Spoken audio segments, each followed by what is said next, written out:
అందరికీ కూడా తెలియజేస్తున్నాను అధ్యక్ష. Thank you. డాక్టర్ సంజయ్ గారు.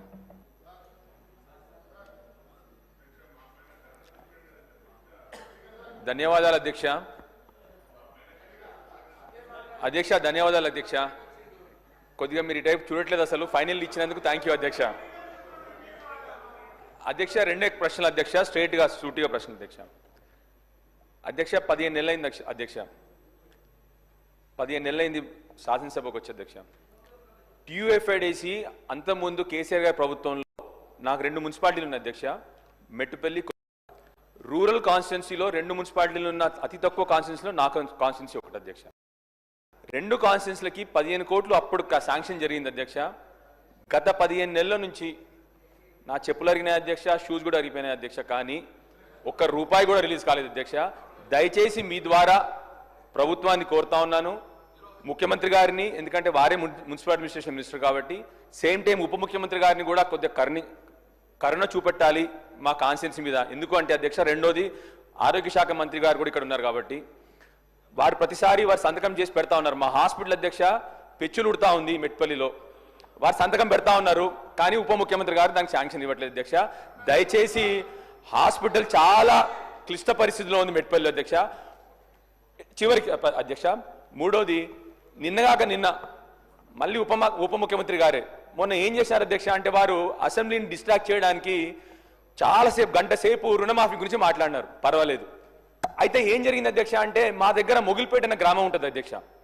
అక్కడ సడన్ గా రైతులందరూ అరే ఉప ముఖ్యమంత్రి గారి వాళ్ళేమో మొత్తం అంతా జరిగినది అని చెప్పేసి వారు చెప్పడం జరిగింది. వాళ్ళ రైతులందరూ ఏం చేసినారు నిన్న అధ్యక్ష అంటే, మరి మాకు 350 మందికి ఒక్క గ్రామంలోనే మాకు రుణమాఫీ జరగలేదు, మేము అందరం వెళ్ళి ప్రజావాణి సోమవారం కదా అధ్యక్ష, ప్రజావాణిలో కలెక్టర్ గారికి మేము మొగిలిపేట గ్రామం మొగిలిపేట విలేజ్ మల్లాపూర్ మండల్ కొరుట్ల కాన్స్టిట్యున్సీ అధ్యక్ష, వాళ్ళందరూ మేము ప్రజావాణికి వెళ్ళి మేము ఒక వినతి పత్రం ఇస్తాం కలెక్టర్ గారికి అంటే అధ్యక్ష, మిమ్మల్ని కూడా రిక్వెస్ట్ చేస్తున్నాను అధ్యక్ష, అసెంబ్లీ జరుగుతున్న సమయంలో ఆ గ్రామస్తులందరినీ అరెస్ట్ చేశారు అధ్యక్ష. దయచేసి మీ ద్వారా రిక్వెస్ట్ ఏంటంటే అధ్యక్ష, అసెంబ్లీ జరుగుతున్నప్పుడు ఈ అరెస్ట్ల పర్వం ఎక్కువవుతా ఉంది. వాళ్ళు పాపం కలెక్టర్ దగ్గరే పోతామన్నారు, ప్రజావాణిలో కంప్లైంట్ చేస్తామన్నారు. ఎందుకంటే ఇక్కడ ఉప ముఖ్యమంత్రి గారు అందరికీ జరిగినదని చెప్పినారు కాబట్టి వారు అది డిసిషన్ తీసుకున్నారు అధ్యక్ష. చివరిగా అధ్యక్ష, ఇరిగేషన్ శాఖ మంత్రి గారు మా ఉత్తమ్ కుమార్ రెడ్డి గారికి కొన్ని చిన్న వర్క్స్ ఉన్నాయి అధ్యక్ష. నేను పెద్ద వర్క్లు అడగట్లే అధ్యక్ష. ఒక న్యాచురల్ బేరియర్ ఉంది అధ్యక్ష, రేగుంట మాటు కాలువ అంటాం అధ్యక్ష.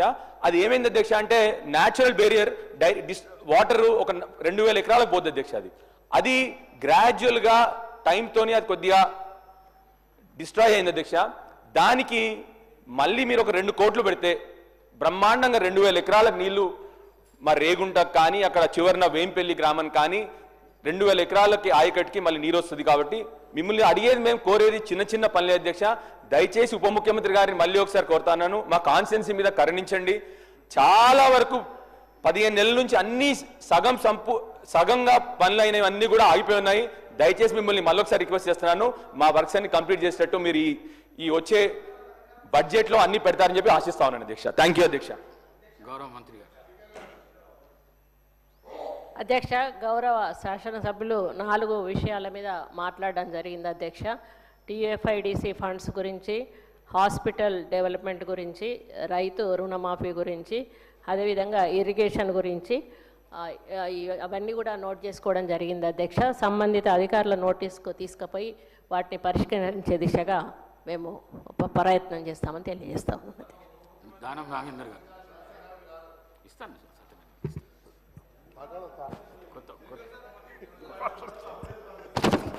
అడుగుతున్నా లేచి గొడవ చేయగలరు.